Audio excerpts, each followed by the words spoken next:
a common thing that we see happen and that I experienced myself when I launched my first podcast, Kate's Take, is that there's so much excitement and passion and drive behind starting a podcast. And you're so excited to get your message out and you want to help people. And you want to, a lot of people start a podcast to try and build a business around it. Some people already have a business and they're adding a podcast as a marketing arm.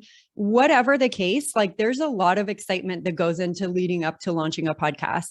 And what we see happen a lot is there's so much focus on the artwork, the interview format, how you're going to get guests. If you're doing a topic-based show, what topics you're going to talk about. And oftentimes what gets left behind is what's going to happen once you launch. Yeah. So you do all this hard work and you put all this energy and passion and emotion into it. And then you launch and then you're like, oh my gosh, I'm supposed to publish an episode tomorrow. And I was so focused on getting everything ready for launch. Like now I don't have anything. Yep. So what we really preach a lot is having a content system in place so that no matter what type of podcast you're publishing, an interview-based podcast, a topic-based podcast, a co-hosted show, a series-based show, that you have an actual production plan and system in place so that that's like one of the biggest stress points. And consistency is so important with a podcast that if you launch and then all you're doing is struggling to keep up with your production schedule, it becomes not that much fun.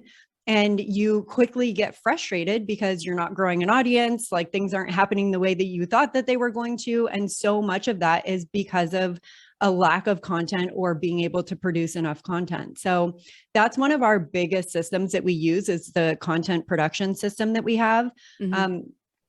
It's largely based off from batching content. Okay. So recording multiple episodes at one time versus always relying on like if your episodes publish Monday, Wednesday, Friday, not being up on Sunday, Tuesday, and Thursday, preparing those episodes to go live the next day. I've totally done that.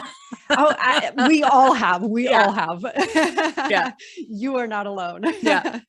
But it becomes so much more fun and something that is not like a stressful thing when you have that bank of content. So we always encourage people to launch with a month's worth of content. So if you do a weekly show, that would be 4 episodes in the bank. If you're doing a 3 times per week show, that would be 12 episodes in the bank. So depending on what your consistency and schedule looks like, we highly recommend having at least a month's worth of content when you launch, and then putting a production schedule in place that's the same every single week so that you don't fall behind that, because it's awesome to build up the bank, but you have to keep doing that or else the bank goes away and then you find yourself in the same position all over again.